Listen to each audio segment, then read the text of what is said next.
So yeah, I was on this podcast earlier, and it was on the 24th floor of this building in the city. Mm-hmm. I felt like The Apprentice. It was so weird. You know, like it was in front of a window, and you had the whole city skyline behind me, and I had to talk about AI and be clever. And I can only be serious for about 5 minutes, and I started just making jokes, and I think I derailed it a little bit. I felt a bit sorry. For the host, but it was fun. It was fun being on The Apprentice.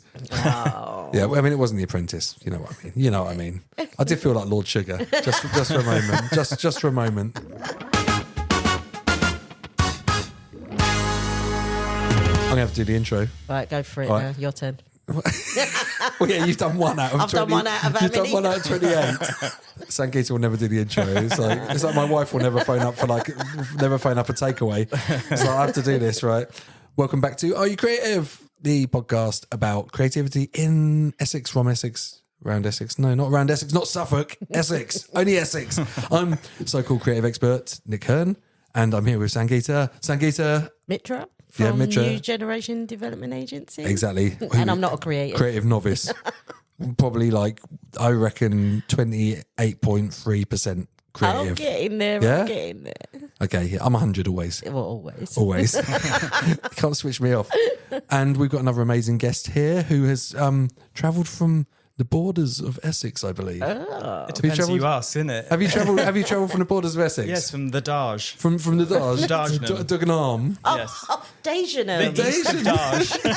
It's Dage now. It used to be is it Dagenham. No, it's Dage, darling.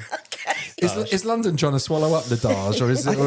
I think it's technically where I live is London, but it depends how I want to sound. If I want to sound approachable, I'll say I'm from Essex. If I want to sound like I've got money, I'll say London. All right, we're relatable. We're going to be relatable. I'm tonight. relatable. So, what's your postcode though? Is it an Essex postcode? RM10. So RM, yeah, Romford. sorted. I remember when Romford wanted to be in London. It was like, Did it? get over yourself, mate. God. Yeah, Romford. And now they're in London. They're not Essex. Are they? Romford's Essex. They're London Borough. Right. Is it? Yeah, but it's still it's got a RM London as a borough. postcode. It's not like it's got like So is Ilford, but it's not E1573. Ilford, yeah. Listen, don't start postcode wars here, right? Okay, yeah, we're not. I mean, we're had enough trouble with CM2. You know, CM2, CM1. We're in CM2 right now. Are you CM1? I'm CM2, mate. You're CM2 as well. I'm CM2. Yeah, me too. Big up. Yeah, right. Congrats, guys. But keeping it real, Congrats. Morsham Lodge. All right, so I'm glad you're from Essex. So I just have to check one more thing. Yeah. Are you creative? Very creative. 100. 100 creative. I think probably more than 100 creative, actually. I think 200, and I'm going to tell you why in a minute. Okay. So this is a sort of stage of the podcast where I get Sangeeta to guess what our guest does. And so this is our guest, Nick. Nick? Can I call you Nick? Hi, please do. Please, that is From my one name. Nick to another Nick. Yeah, don't call me Nicholas. No one calls me that. No, exactly. Nick, okay. Oh, my God. Now, look, I've been doing this, as Nick said, 28 episodes, and I've been pretty good. I've not far got them wrong, but I'm so stuck today. Okay. So I'm going to go with fashion. Some sort of creativity okay, to do go on. with Okay. fashion. I mean, yeah, Nick is a very stylish guy, very good looking man. Very stylish, Yes. looking good, Yes. very well presented. Yes. Anything you've noticed is Nick's slightly flamboyant, maybe? Yes. Yeah? So what would a flamboyant man like Nick do? What a gay man. What would trying to say? What would a very gay, flamboyant, good-looking man like Nick do? I don't know. Well, let me Something tell you. not creative. Let me tell you Tell me. that Nick has gone by the name the Drag Beast from the East. Is it? Is that you? Drag Race from Dagenham East. Yeah. Oh my God. Drag Beast from Dagenham East. Nick is a drag superstar, and I do not use those words lightly. Did I say fashion? Yeah, See? It's relatable. it's close enough. Yeah, Yeah. I mean, it's like 5 degrees of creative Kevin come Bacon. on. Yeah. Yeah, Drag fashion is fashion, yeah. right? So Nick has shot to fame basically in the last 3 years. Do you say? Yeah, I went on the telly on Drag Race UK Wow. in 2021. So yeah, what's that? 4 years almost. Yeah, so that was season 3 of RuPaul's Drag Race, prime time. God. Yeah. And so we've taken this boy from Dagenham, who's just now become like an international superstar, called Ella Vaday. Ella Vaday. Ella Vaday. She said Ella Vaday.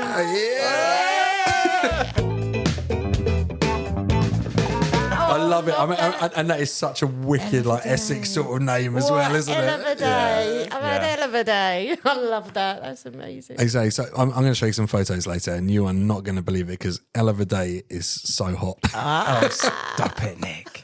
Is it honestly? Ella Vaday is insane. I just love it so much.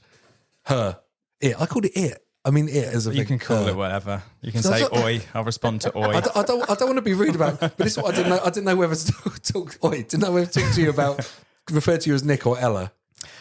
Honestly, anything. Nick, I'm in my Nick phase right now, but it gets very confusing with drag because drag queens call each other she all the time, but really we would go by he. Right. So I respond to anything. Brilliant. But Ella is a she. Ella's a she, yeah, very much Absolutely. So. Yeah. So, Sangeeta, do you know much about drag? I don't know much about it. Absolutely not. Have you ever watched the show? I've heard of the show, but I've never watched it. But I will now. Okay. Now that you've said it, and this has happened quite a few. We've had quite a few guests, and once I found out what they've done, I've just kind of gone home, done the Google, done the research, and then got to know them after I've interviewed them. So that's cool. Because part of this podcast is that everybody's a surprise, and I'm supposed to guess.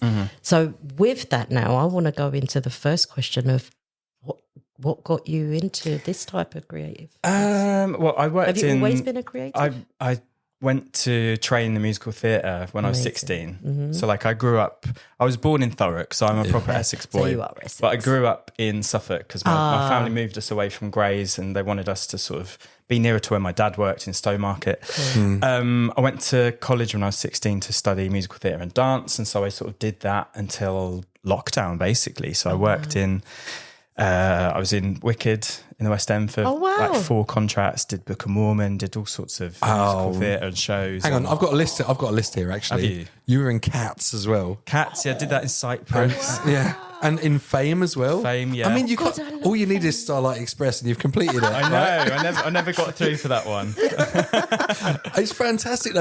I think just doing musical theatre, that is just, you've completed it.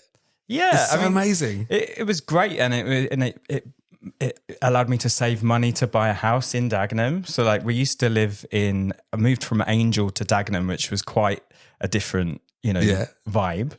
But it was very much a massive part of my life, and I still have auditions now and then for parts in shows. But I'm not desperate to go back to that 8-show week cycle. See, this is what I was going to ask you this in about 40 minutes, but we're here. Ella Vaday was in a pantomime, right? Yeah. So very recently. you this is like Inception for you, right? Because it's Nick as Ella Vaday as an ugly sister. As an ugly sister. Yeah. So you're 3 characters deep. It was brilliant. It was because I've done pantos over the years. I started off covering Peter Pan, then I covered Prince Charming, and then I did Captain Hook in Horsham before lockdown, and I've come back as a dame evil character, and it was fantastic. Wow. Actually, now your voice, panto voice. Yeah, it brought together everything that I've ever done in my career, including the drag aspect and the comedy, and so it's just so funny. Yeah, doing panto was great. I really enjoyed it. Doing panto as a character, your character doing a character. How does your brain cope with that? Oh, it's just normal. I don't really. I think when I do drag, I don't even pretend. I'm just still the same. But I think people perceive me differently. Quite honestly. Yeah, but I think you probably hold yourself differently as well. Probably. I mean, Ella's got a great pair of boobs as well. So and a corset on. It's going to make you hold a bit differently. Yeah.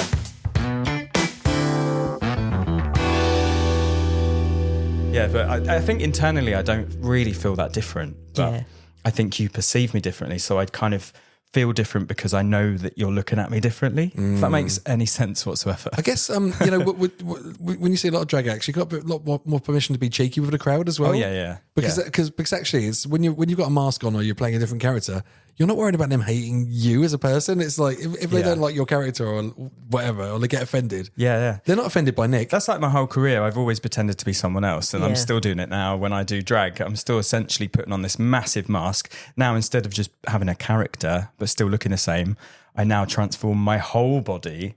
So the only bit of skin on show is my wrists and my hands. So it gives you a lot more permission to be more cheeky than you would, especially when you've had a gin and tonic and you're doing a gig or you're hosting. I kind of just allow my myself to say what I want to say at that point and just trust that it's going to be funny and land. Yeah. And you, I mean, as Ella as well, you've got so much goodwill in the room. You know, like everyone, people probably want to get rinsed out a bit. Yeah, totally. Yeah. They do. They love it. They want some cheek. Yeah, they love it. And it just allows me to be an absolute, you know, whatever, see you next Tuesday, and get paid to do it. And it's fantastic. That sounds amazing. Everything you think in your head normally and you don't say, you can usually say it within reason. So did you have to go through this application process for this? Yeah. Let's talk about that. How did that? It all happened during the pandemic, really, because I was rehearsing for Hairspray, the musical in the West End.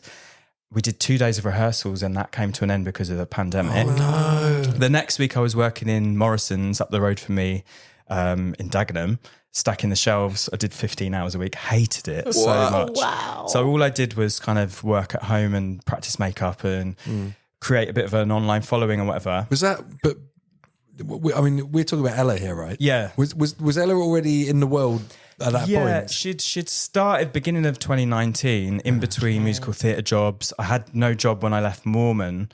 So I thought, well, do you know what? I own a wig. I can put a face on. I'm a drag queen. I can do whatever. So I applied for every job going, like drag DJ jobs, and I can't DJ, but I still thought, well, I can press play. It doesn't matter. Just insult people. Insult people till the next record comes on. Yeah, exactly. That's how drag DJs work anyway. Play a song when it's near the end, turn the volume down, say something, press play, next song. Love it. So yeah, I'm very ballsy as a person anyway. If I need to make money, I will make money somehow. Anyways, yeah, the audition process for Drag Race, I think they sent it out, you know, we're casting for season 3, maybe in the September or October or something. You have to do this 10-minute tape. They specify what they want and send it off and then see what happens. Wow. And so, but were you doing like TikToks and stuff anyway as Ella or social content? Instagram. So, yeah, I was doing lots of lives. I had nothing to do apart from work in Morrisons. And when the self-employed grants came through, I was like, oh, I've got money now. I don't need to work in Morrisons. We did up our downstairs loo in our front room. Amazing. And then when I got cast on Drag Race, I just got the next self-employed grant, so I basically spent all that money on costumes, wigs, and everything to go on it. Oh my God! Where do you go shopping? Well, this is the other issue. There was no shops open because it was the pandemic, so it was an absolute nightmare. But we got it done, and here we are now. Would Ella go to Lakeside? Oh well, yeah, absolutely, yeah. I think I said on the show, like, she looks classy, but she's not. Like, she's champagne lifestyle on a Lamborghini budget. Oh, I love it. My kind of girl. You know, we'll get the bubble somehow, even if we put it in the soda stream. You know. Oh, I love it. Oh, we can party any day. So when I always wonder this, when you start off doing drag, like, how do you find your style? Like how do you find out what sort of clothes you want to wear and what your personality is? Oh, it's tricky. I didn't know. Even when I went on Drag Race, I was like, I really don't know who I am as a drag queen because I'd only just started really, and I felt like such a fake. But body-wise, I had to sort of mask my masculine features, so I had to have a corset and pad my bum so it was big and, just get the curves of a woman rather than being some like square, boxy man woman. Yeah, because your arms are pretty big as well. You've got like big muscles, like big biceps and stuff. So I've always gone to the gym. I think I'm bigger now than I was back then, especially on the show. I was skinny because of the pandemic. I didn't work out and just ate short all the time. But I found I kind of became this like yummy mummy, like this kind of trophy wife character, and went with that, like big hair, big boobs, big hips, and just camp. And I sing live, so I kind of went into that vibe. Oh, I never even thought about it, but it's quite like the Nighty Night sort of Julia Donaldson. Yeah. Is it Julia Donaldson? Julia Davis. Julia Davis character, yeah. I really like that, yeah. Just a bit larger than life, like kind of... I never want to take the mick out of women because I love women, and I wanted to just embrace those curvaceous characters, like Marilyn Monroe, like... people like the Kardashians with their oversized bums, like just I always think I'm a man underneath, but you look at me and you think, wow, you look amazing. You like, do, that's what I want. So That's so it's a bit like getting a bit of you've got your clay and you've sculpted this amazing character around yourself. Yeah. That's what I love about it as well, because I control it. Like when you work in theatre, you're told where to stand, how to say something, how high to sing. With my drag and with any drag, you control the whole thing, from what you look like to what you're going to sing in your set, what you say. Like, so I'm there's in not charge. like a script where they might say, "Oh, look, you can't do this," or "You can't do that." Unless you're doing a show that someone is making you do. Right. But generally, when you go to a gig, you're free to do whatever you want. If you have a half-hour set, you can do what you want. And I think the more chaotic it is, the more people are going to love it. Yeah, Absolutely. Yeah, I love the chaos. No one wants to think that they're seeing the same show that they could see any other night. Yeah. I mean, unless it's Book of Mormon, which is just brilliant every night. But Exactly, yeah. But like, if I go to see drag or anything like or comedy, you want it to feel special for that one night. Definitely. And without a doubt, I will forget the words to the song every time in a different place. So you're never going to see the same song, because I'll never get the words right anyway. Exactly. and if you're bouncing off people in the crowd as well, you're spotting things and people are heckling a bit and stuff. You just got so much to play with. Yeah, that's my favourite bit as well. And I think I had to teach myself how to host, because when you do a musical, you don't learn how to talk to a crowd, how to work a crowd or anything. You don't even know how to go from one song to another, because that's up to you. That's something I've had to learn, because even before Drag Race, it was a lockdown.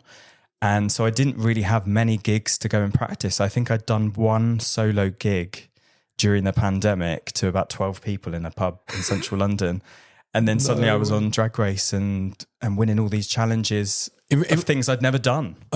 I didn't see so much that on Drag Race. Did I have a live audience at that time, or was it like is it still COVID-y weirdness? Yeah, COVID weirdness. We were all in a bubble, and obviously when you do Drag Race, you have no phone, so I had no contact with the outside world. We had to what was it like? Isolate in the hotel for 10 days before we started filming, so I didn't see anyone for 10 days apart from an hour's walk. And So Really? What? Not even the other contestants? No, you don't meet them till the day one. So you're in this room. What were you doing? I was like stoning some costumes and twiddling my thumbs. That must have been so weird. It was horrible. The dingiest hotel in Manchester as well. And you're like in limbo because you're like midway between Nick and Ella.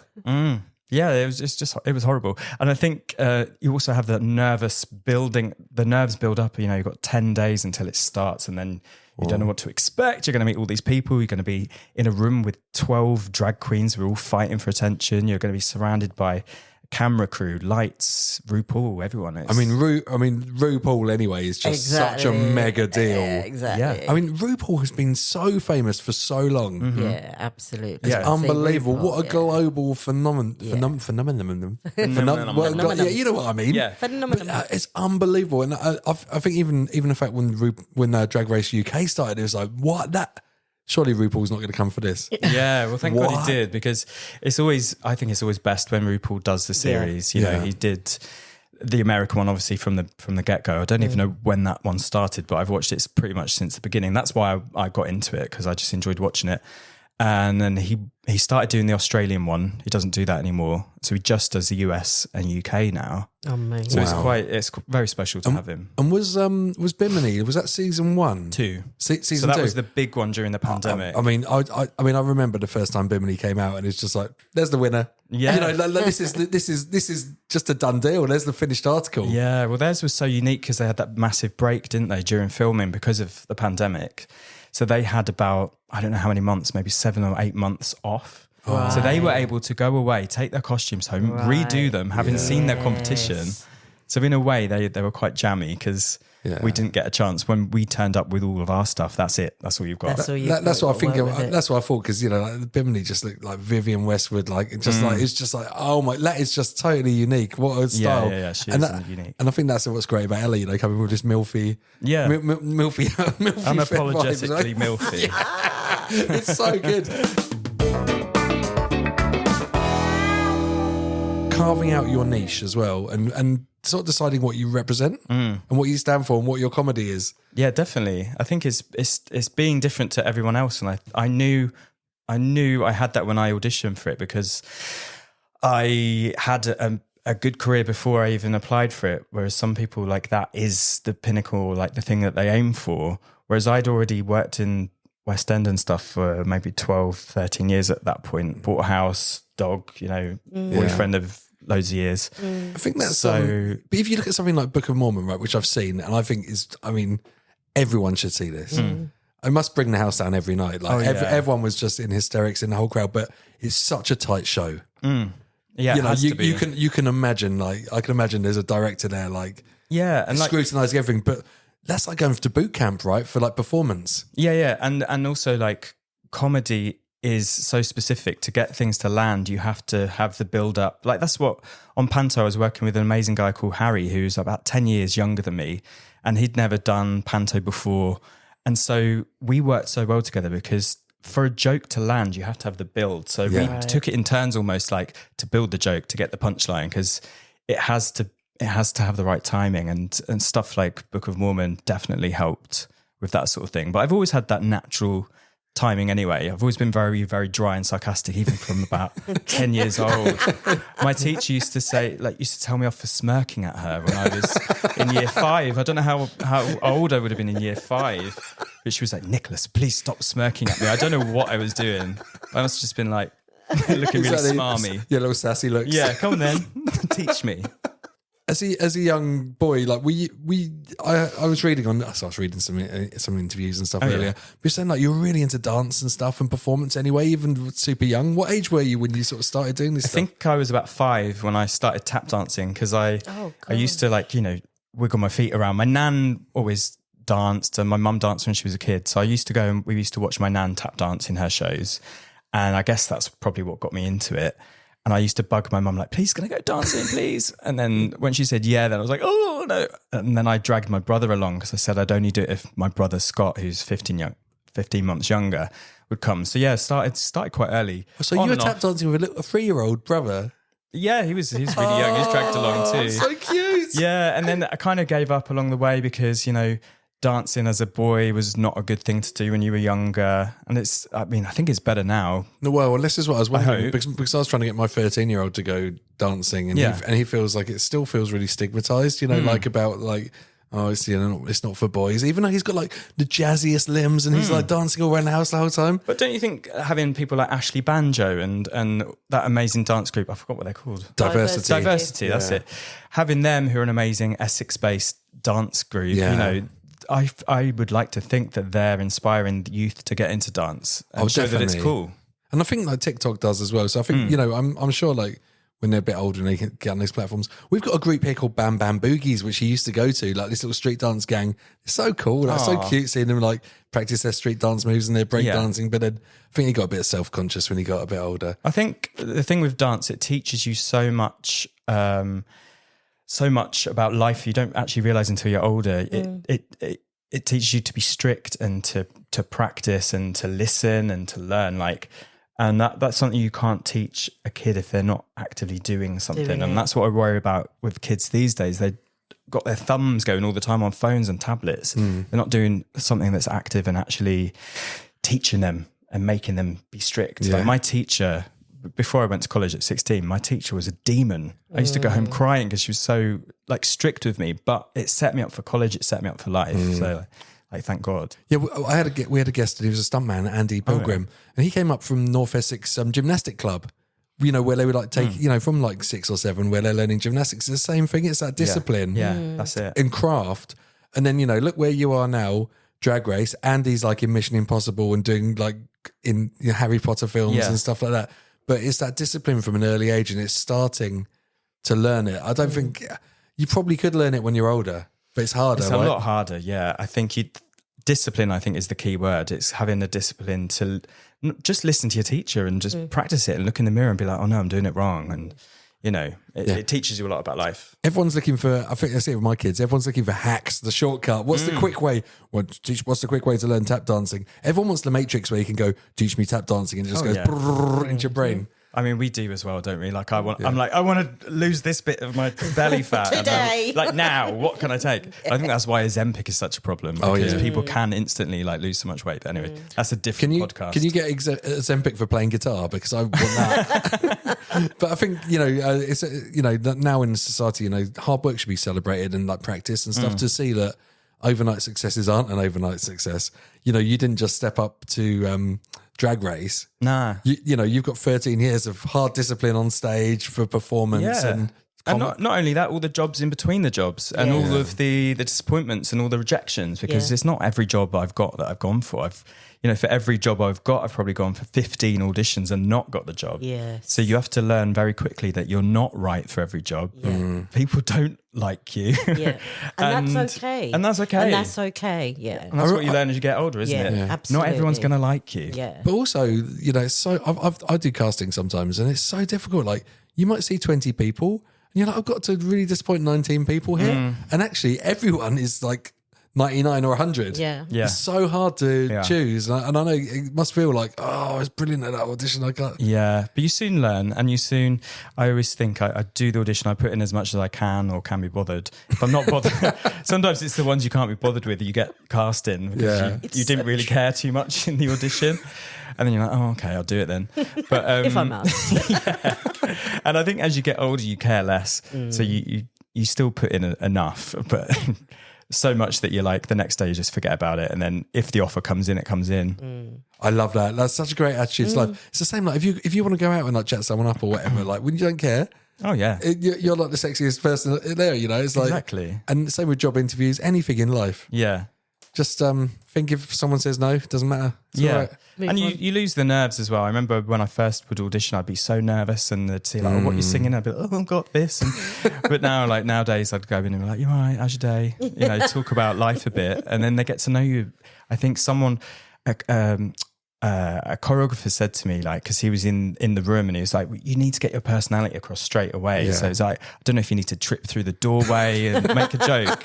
And I kind of took that on board, and I was like, yeah, I do need to like not just go in and be like, hello, here's the scene, here's the side of music that you want to hear. You need to get across something else And build to a show rapport. to show the casting team that you've got more to you, that you're a good company member.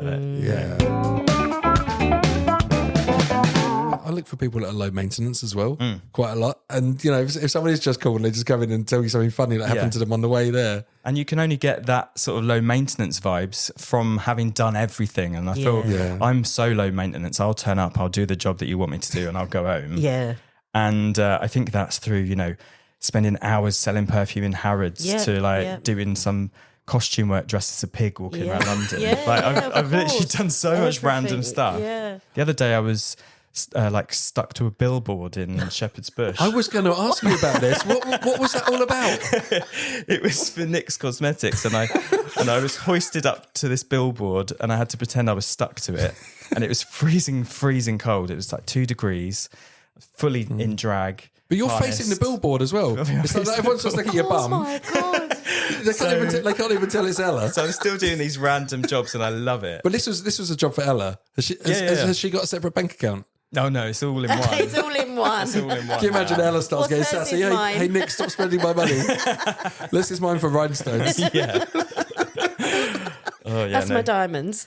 She brings in the bacon. Yeah. I mean, this is how me and Nick met anyway, because we did a job together and we had loads of fun. Yeah, so much fun. Where Ella, when Nick didn't get hired, Ella got hired, but she was Nigella.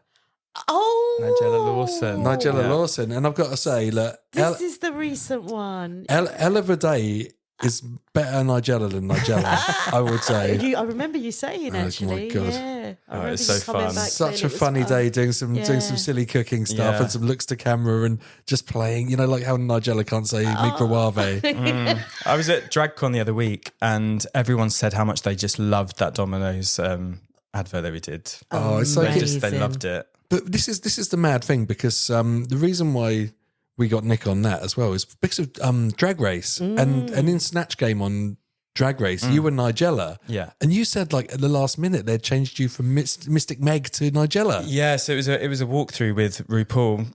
RuPaul was as far from me as you are now, which is, I don't know, 2.5 meters. And I was going to be Mystic Meg. And he said, oh, who else have you brought? And I was like, oh, Nigella. He's like, give us a bit of your Nigella then. And I did it. He laughed. And I instantly was like, okay, I'm going to switch to Nigella. But I had nothing prepared in terms of hair. Like, so after that, I had to go off quickly style a wig, cut it, Oh my God. everything. It was a real rush. But that is you've got to turn the milfometer right up as well for Nigella. Oh, totally. wow. And I ended up winning it, so it was worth that switch. Sangeeta, not only winning it, this moment from Drag Race was termed iconic in the whole world of Drag Race. Like, people quote it all the time, right? Oh yeah, You said dirty, dirty, and microwave. Yeah. And people think that Nigella copied me saying microwave. And I have to go, hang about. No, she said it. I was pretending to be Nigella saying microwave. But they tagged me in the post of her saying it, saying like, "Oh look, Ella, she did your microwave." No, Can you imagine? I wonder what she's thinking. well, this is the thing. Nigella actually commented on your she performance. did. What did she say? Oh, I can't remember now. It was was so long ago, positive but she though, was right? positive. She was Oh, nervous to amazing. watch it because obviously Nigella, you could go a bit further into the cocaine. Yeah, a bit of Issues powdering and- of the old nose. Yeah, and the husband issues that she had, and I didn't go there. I kept it light and flirty, and I had this big breastplate on, so I had massive boobs, and she really amazing. enjoyed it, and she thank God. I've got to say, like, when we were on set with Nigella, I mean, I just can't stop looking at those boobs. It's really difficult. It's just some primal instinct. There's a primal instinct in me.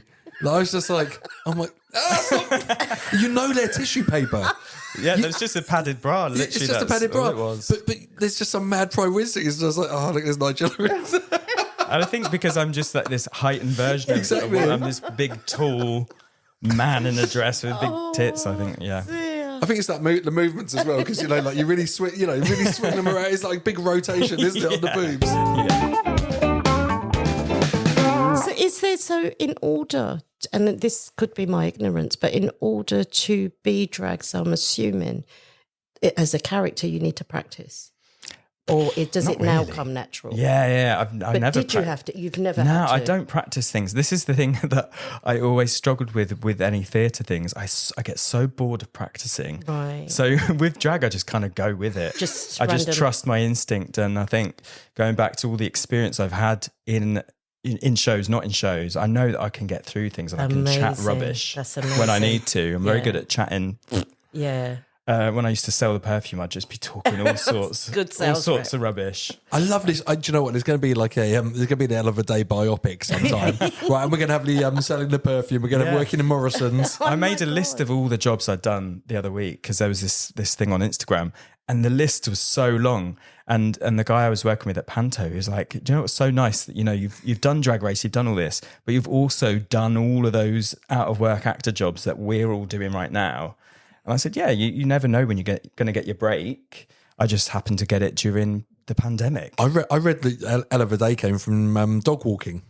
Well, dog walking was what I did to be able to buy a house, as well as being in Mormon and Wicked. I'd walk dogs during the day when I lived in wow. Angel. So I had this little business. I walked about 7 different dogs during the day. Very multi-skilled. and That's going in the multitask. biopic as Yeah. well. And I then can imagine Ella like 7 dogs. Well, I didn't do it in drag. I know you didn't, but in the biopic it In will the be. biopic, yeah, it'd be dramatised. And then I'd cycle to work on my Brompton, and so yeah, it was. It was fun. I make ends meet, I don't wait for people to bring in money. I'll make it myself. You'll make it. That's a very good attitude to have, because I know, there's I work with different people and different motivations, and I encourage young people to start up businesses. And you've got the ones where you can see they're going to fly, they're going to go, they're going to make the most of what they've got, and they do.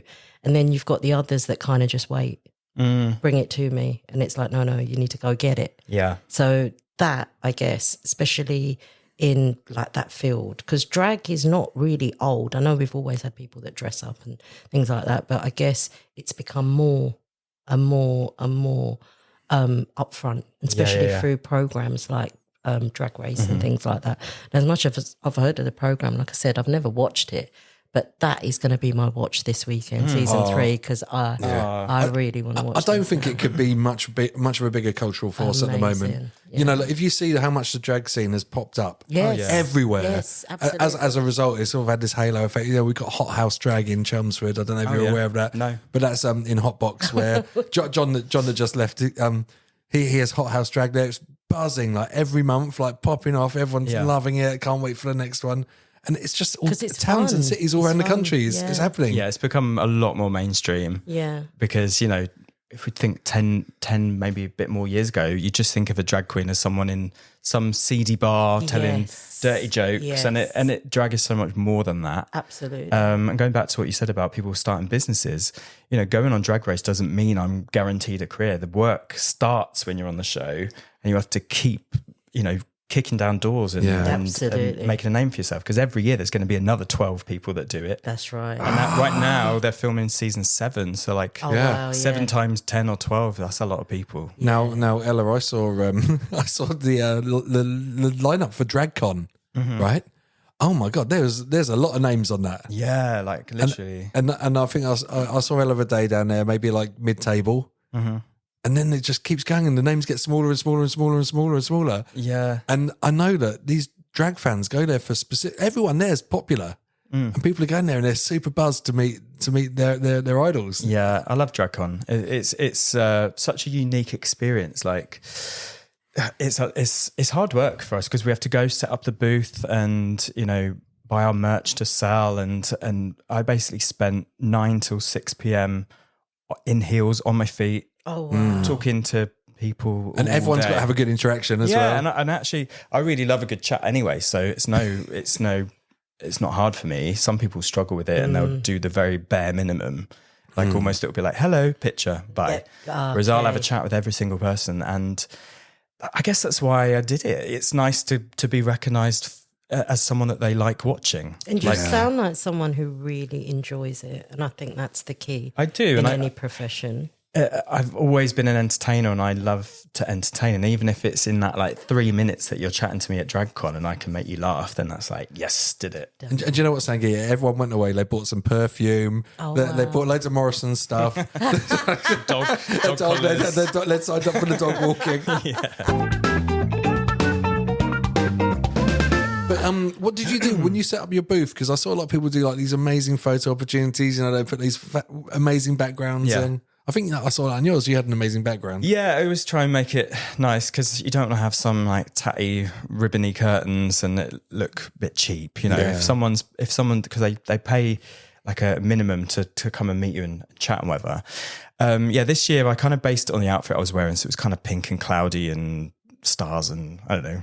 I was on a budget. I did it very cheaply, but it looked amazing. And what I said, you know, Prosecco, no, not Prosecco, whatever the other one was, Lambrini. So like I use, instead of buying flooring from the XL Centre, because they charge about £6,000 for a bit of carpet, I use tablecloth material and we stretch it and get it from Dunelm for like £1.60 a metre. Yes. So it costs nothing. Love it. So the whole booth cost me probably about under £200, maybe 150 quid. That is so Ella. She's 50. I was saying she's 50, yeah. When I started out, I'd be styling my own wigs and I'd try and sew things if I could. I'm not very good at sewing, but... So when you go and set up your DragCon booth, do you have assistants as well? My boyfriend comes. Oh, brilliant. Unpaid assistant. Oh, of course. Hey, listen, behind every great drag act, there's a supportive boyfriend, right? And I normally don't ask much of him, but he does come and he's great because he's very good at like customer sales and he's an Italian, very charming man. So like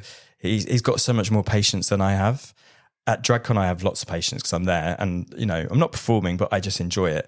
But my tolerance for customer service isn't great. Oh my God. People haggling over prices and stuff. When I was in Morrisons, it was so testing. Excuse me, where's the frozen food? You see the freezers over Freezer there. aisle. Do you know, I had such a funny time once. I was in Sainsbury's and, well, I love this person, so I'm not being mean about them, but I was in Sainsbury's, big Sainsbury's in Chelmsford. The person in front of me was taking so long because they had all these coupons and you know, like receipts and stuff. It took so long that my wife sent me off on a mission and stuff. And then I realised it was Jodie Marsh. Oh. And she was, but you know, she was there with all these coupons being thrifty and stuff and like holding the queue up. And I was just like, oh, that's so brilliant. That's such a wicked thing. Like, this is what you just don't expect, do you? And I think that's quite an Ella Vaday sort of thing. Yeah, God, I wouldn't be doing that with coupons. Can't be bothered. I mean, she's got a lot of animals to feed now, Jodie Marsh. So it's probably why, I know. She's thinking about, I love her. She's like the pure Essex chaos. I think it's brilliant. So yeah, DragCon's my boyfriend, and then my best friend Vivian Bam Bam, who's an amazing, like she lives up the road from me, Scottish, but is so funny, and is a DJ, works in Soho. Oh wow. And is fab. Like you should get her on the show. She's fantastic. Oh, From Essex? No, Scottish. Scottish. Has but to be Essex. Used to live From in Essex. Grays. Okay, not from Essex. Oh, from Grays. Yeah. Yeah. Okay, that's all right. We'll She's check. camp. We'll Yeah. check. We'll check her passport. We do But I that, like just we do having my best Judies on my booth because, you know, you can trust them. I know they're really nice to people, because the worst thing would be to have someone have a really bad interaction with someone that's not me and it not be my fault, and then them leave saying it was horrible. But this year I had people who watched me in my booth last year, and they sat and they just watched me talking to people, and they came this year. They were like, we came this year because we watched you having such great interactions with people that we wanted to come and meet you this year. So I was like, that's so nice. amazing. Isn't that nice? That is so And when you see the layout of the conference hall, do you see who your neighbours are, and you're like, yes, brilliant! I'm gonna have such a laugh. Yeah, I did. I was right next to Jimbo, if you know Jimbo. He was on Canada, and then he won an All Stars. Is great, but to be honest, when you're there, you don't see anyone because you're just in your 3x3 meter square booth, looking at bright lights, seeing people every 5 minutes. So yeah. Oh, you got set up your own lighting as well. Take like everything. photos? Yeah, Oh, like everything. wow. Yeah. Oh wow, that is a lot. I know, it's mad, isn't it? That's How many days is that for? Just 2. Oh, you must be so knackered. No wonder you went on a 2-week holiday. Yeah. So I did the billboard thing, and then I went on holiday to Mexico for 10 days. So I was like very much needed.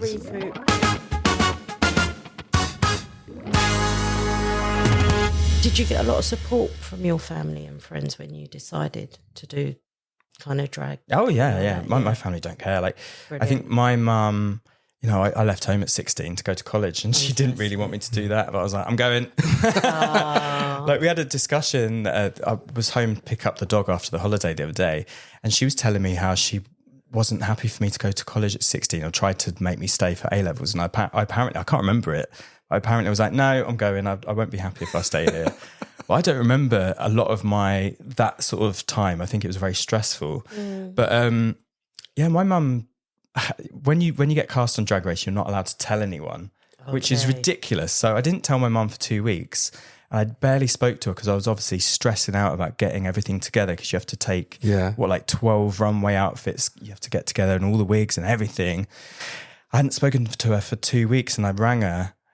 And I told her I'd been cast on Drag Race. She was, oh, thank God, because I thought you'd gone into depression or something. So she was really worried about me. That's a lot to do without any support as well. Do they send you like a 100-page document about all the things you got to prepare? Yeah, well, it's a long list of every. You know, there's 10 episodes. So in some episodes, you have 3 runways that you have to take. Oh gosh. So it's a lot all in one. And I'd never had a dress made before. I'd never had a wig styled before. So there's a lot of first times for me preparing for that. But at least you got through to the final, so you got them all to be shown on TV. We saw everything. Yeah.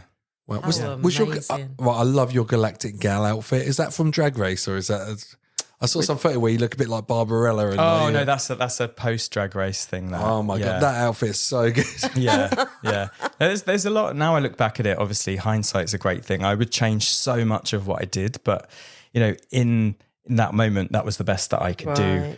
With the pandemic on, with the budget I had, with my knowledge of drag, like even my makeup's improved so much in the last 4 years. It's like, but that's hindsight. Yeah. And practice. And practice.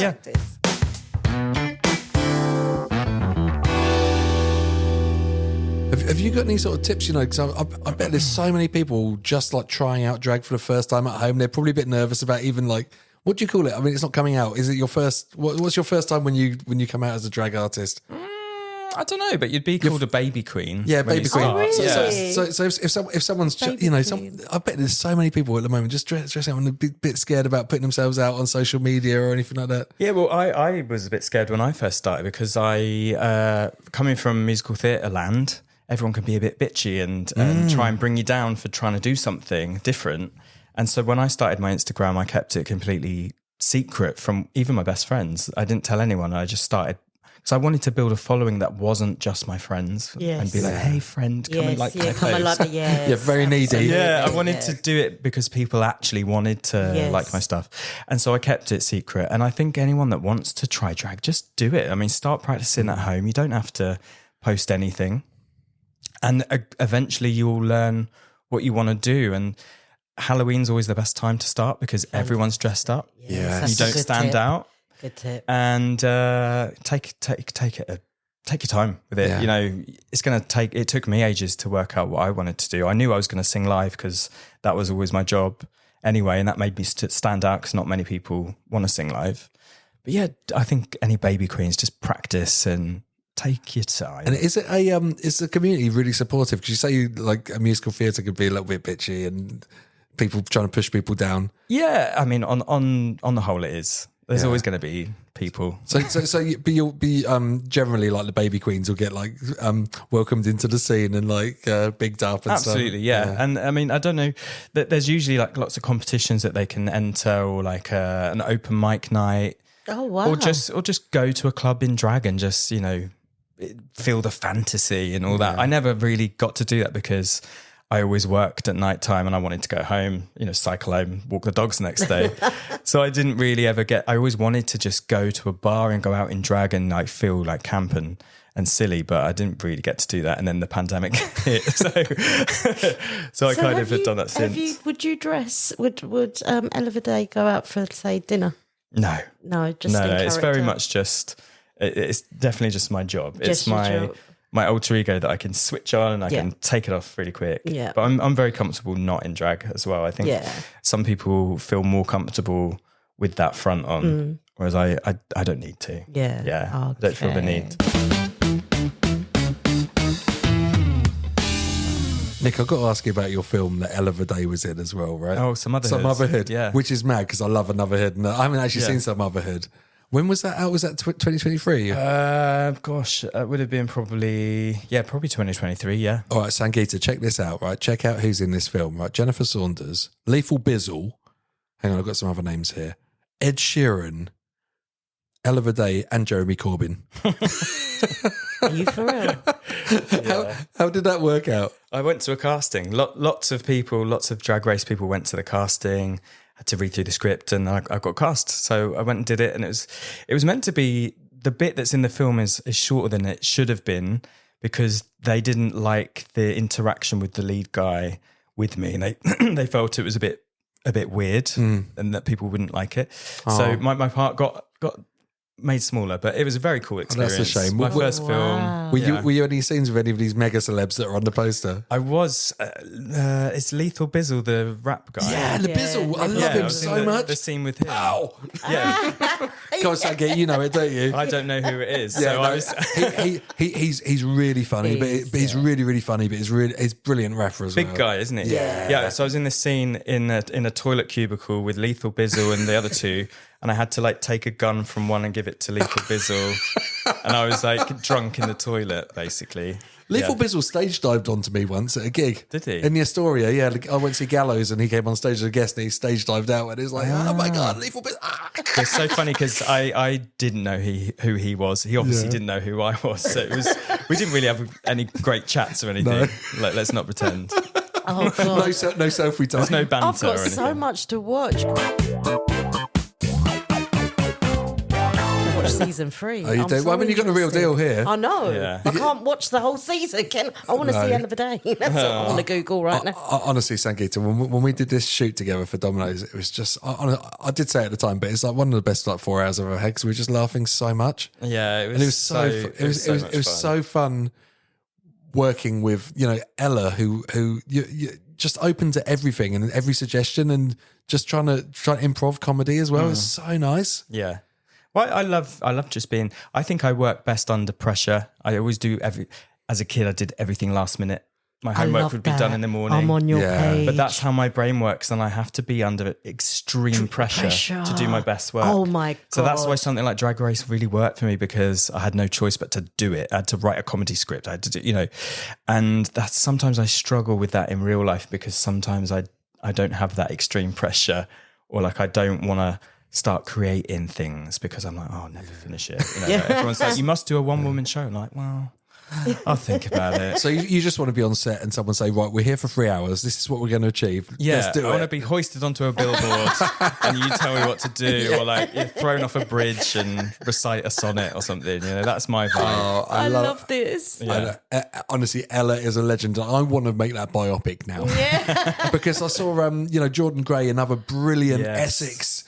Essex gal, has now made a film about, it looks like a sales office or something. I can't remember what it's called, but Love I think, Jordan. Yeah, I think Nick Frost's in it. I think Jordan's written it and starring in it. Oh, cool. And I've seen all the photos from the set. It looks hilarious. It really looks like, wow. she might as well be working in Morrisons as well. Like in this thing, in a brilliant way.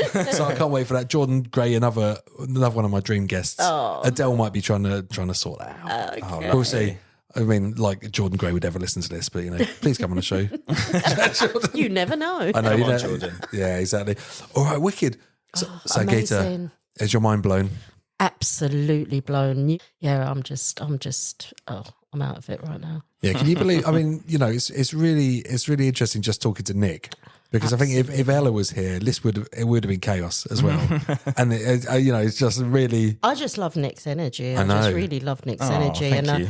and I reckon in your other character, the energy I can just imagine is going to be even double awesome. Then, Yeah, because I can imagine Pretty you're much probably the same, just a bit. Yeah, bit well, I more of can a boost. little bit more. Yeah, I want to hear some of those one-liners. So I want to be a baby queen now and be actually, adopted by that's Ella. what I did Do want it. to ask. When you first came on the scene, was you referred to as the baby queen then for a little while? No, I came on the Queen and everyone just assumed I'd been doing it for ages. Look at that confidence. Everyone just assumed because I was a bit older. They were like, "Oh yeah." You must have done it for long. I was on Drag Race after doing it for like a year and a half, and Amazing. technically I would have been a baby queen, but everyone assumed that I was, seasoned performer in drag, and I had no idea what I was doing. It's because you're milfy energy. It's like Mama Queen. Yeah, I've just got this like I'm lead energy, like lead character energy. I don't know. So that main just drag goes character to energy. show- Yeah, exactly. Exactly. So I guess that just goes to show that, you don't have to be in something for years and years to be really good at it. No. It's if you're passionate about it and you go and get it, you can get it within Exactly. a limited time. Amazing. Yeah. All right, well, I'm going to wrap up now. So Yeah. thanks for listening to iCreative again. Thank you, Sangeeta, Thank you. for being here again, bringing the lovely energy.